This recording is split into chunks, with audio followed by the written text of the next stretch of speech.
इथं 1.5 बाय 4चा एक प्लॅस्टिकचा कागद टाकलेला आहे ओके. की जेणेकरून असा 4 फूट लांबी आणि 1.5 फूट खोल, की जेणेकरून जरी हे झाड गेलं तरी हे झाड जाणार नाही. त्यासाठी हा पेपर टाकलेला आहे.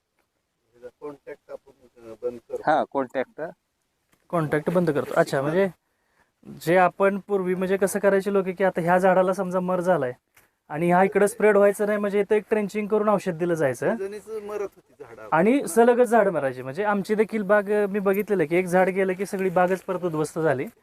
तर हा मर रोग इतका डेंजर आहे आणि याचं सोल्युशन फक्त किती सर वार्षिक किती खर्च याचा? साधारणतः 15 ते 20 रुपये खर्च येतो एका एक पेपरसाठी. आणि त्याचं लाईफ किती आहे? लाईफ 10, 12, 15 वर्ष. 10, 12, 15 वर्ष, म्हणजे 15 वर्षासाठी 15 रुपये, म्हणजे वर्षासाठी 1 रुपया तुम्हाला इन्व्हेस्ट करायचा आहे आणि तुम्ही अख्खी बाग मर रोगापासून वाचवू शकता.